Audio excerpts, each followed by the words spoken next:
Bismillahirrahmanirrahim. Assalamualaikum warahmatullahi wabarakatuh. Perkenalkan, nama saya Ibnu Karibullah dari kelas 2 di 3ITB, NRP 3205053. Pada kesempatan kali ini, saya akan melanjutkan video terkait dengan mata kuliah workshop pemrograman framework, yaitu bahasan pada video ke-6 kali ini, yaitu dengan bahasan key konsep di framework Y2. Untuk mempersingkat waktu, kita langsung bahas terkait dengan pembahasannya. Oke, langsung saja. Ini merupakan komponen dari Y2. Jadi aplikasi Y2 merupakan aplikasi yang menganut konsep Object Oriented Programming yang dibangun menggunakan komponen. Komponen merupakan sebuah extended atau kelas bisa dibilang atau objek dari Y base komponen. Ini letak dari komponen atau kelas yang ada di Y.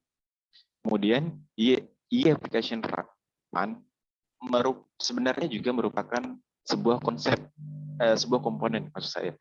Y application dapat diakses melalui /y dua variable app.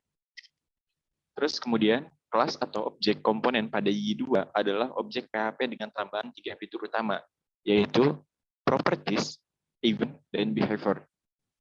Salah satu contoh komponennya adalah date picker widget, seperti gambar di atas ini. Ini komponen yang untuk date picker ya. Ini ada language-nya, name, country, dan sebagainya.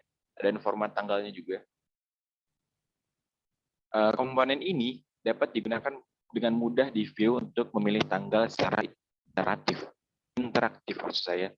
Properti dari komponen juga dapat diubah dengan mudah untuk menyesuaikan konfigurasi yang kita butuhkan. Kemudian, komponen di Y2 sangat powerful namun membutuhkan sumber daya atau CPU dan memori yang cukup besar. Terus kemudian, jika kelas atau objek komponen yang ada yang kita buat tidak membutuhkan event atau behavior, kita dapat membuatnya dengan extend Y-based object. Ini instead of Y-based component. Kemudian, ini kita dapat juga mengcustom komponen yang ada di Y. Jadi kita selain bisa mengambil komponen yang sudah ada seperti date picker tadi, kita juga bisa mengcustom komponen yang sesuai dengan kebutuhan kita. Ini penjelasannya. Jika diperlukan, Anda dapat membuat custom komponen sendiri dengan cara kita membuat sebuah file PHP yang berisi custom komponen dan kita letakkan di direktori komponen. Jika kita belum membuat ya, kalau sudah membuat ya tinggal kita masukkan di direktori komponennya. Kemudian tambahkan komponen Anda atau kita ke dalam file konfigurasi web.php. Kita dapat memanggil custom komponen melalui y.2 variable f terus nama komponennya. Ini seperti ini. Nama komponen, nama komponennya itu welcome. Fungsinya welcome. Action sama saja. Kemudian properties. Pada PHP, variabel di dalam sebuah kelas objek juga disebut properties. Y2 mengenalkan sebuah cara penanganan properties menggunakan metode getter dan setter. Nah, ini mungkin akan kita temui juga di getter setter ini di Android ya. Oke, lanjut ke penjelasannya. Metode getter adalah metode yang namanya dimulai dengan kata get, sedangkan setter dimulai dengan kata set. Kita dapat mengakses metode getter atau setter ini seperti mengakses sebuah properti biasa dengan menggunakan kata setelah kata get maupun set. Lihat seperti pada contoh di samping. Ini ya, di get setter. Jadi kita memanggilnya tinggal komponen label 1, komponen label 2. Yang dimaksud. Oke. Kemudian penjelasan lainnya dengan getter dan setter, kita dapat memiliki sebuah properti pada kelas yang memiliki karakteristik tertentu. Misal, kita dapat membuat sebuah string property yang isinya selalu huruf kecil. Nah, ini juga bisa lihat di karakteristiknya itu seperti itu. Terus kemudian untuk membuat kelas atau objek yang memiliki kemampuan ini, kita harus mengextend kelas tersebut ke i-base object. Jadi kita perlu mengextendnya di directory ini. Oke, lanjut. Di sini ada event. Event dapat diartikan sebagai suatu kejadian. Dengan memanfaatkan event, kemungkinan kita memasukkan kode program tertentu ke dalam kode program lainnya di sembarang tempat. Oh, jadi seperti komponen ya. Ya, tapi ini bentuknya event atau suatu kejadian. Kemudian sebuah event dapat dikaitkan attach dengan satu atau lebih dari event handler. Kemudian event handler adalah metode yang akan secara otomatis dijalankan ketika sebuah event terjadi. Trigger.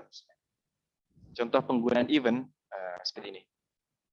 Ketika kita ingin menghitung jumlah pengguna yang mengakses item /index dan item /create, atau juga kita ingin aplikasi mengirimkan email ke admin jika ada pengguna menghapus data, atau juga ketika kita ingin membuat notifikasi jika ada user baru. Nah, ini penggunaan event, contoh-contoh dan lain-lainnya. Kemudian di sini cara penggunaan event. Yang pertama, definisikan event. Definisi event akan lebih baik menggunakan konstanta untuk menghindari kesalahan penulisan. Oh ya. Betul.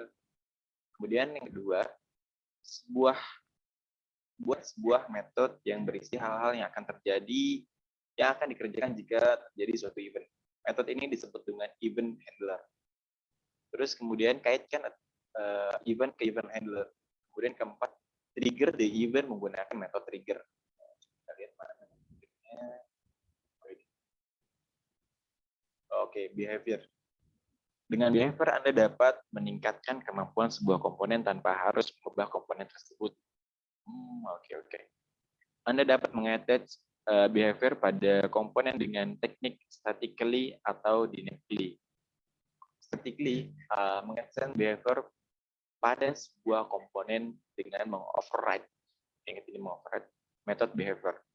Kalau dynamically, mengattach behavior pada sebuah metode dengan memanggil metode attach behavior. Kemudian behavior, ini mesti penjelasan tentang behavior. ILO menyediakan beberapa built-in behavior. Di antaranya akses control behavior, contoh pada slide sebelumnya, ya, digunakan untuk memfilter akses pengguna terhadap controller action. Kemudian timestamp behavior, contoh di samping ini, digunakan untuk mencatat waktu pembuatan dan perubahan data di tabel secara otomatis. Anda perlu, atau kita ya, perlu membuat created add dan update add dengan tipe data integer pada tabel yang terkait. Balameable behavior, contoh di samping, digunakan untuk mencatat user ID yang melakukan pembuatan atau perubahan data di tabel secara otomatis. Anda atau kita juga perlu membuat kolom atau field baru ya, create by dan updated by dengan tipe data integer pada tabel yang terkait. Kemudian ini adalah konfigurasi. Configuration banyak digunakan ketika membuat objek baru ataupun menginisialisasi objek yang sudah ada. Format dari configuration dapat dideskripsikan dalam bentuk array seperti berikut. Nah, ini seperti ini. Untuk format konfigurasi. Terus kemudian configuration untuk key application merupakan salah satu bentuk konfigurasi yang sangat kompleks. Oh ya, memang key itu bagus ya, kompleks, sangat kompleks. Terus kemudian sebagian besar dari widget juga diatur menggunakan configuration. Di sini kita lanjut ke aliases. Alias digunakan untuk merepresentasikan path maupun URL.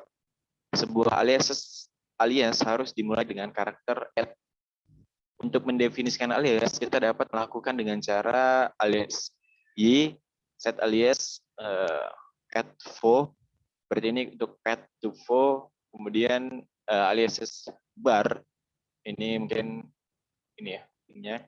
Terus kemudian kita juga dapat mendefinisikan alias berdasarkan alias yang lain. Oh ya, misalnya ini foobar. Jadi alias yang ini, pet foto itu kita panggil juga.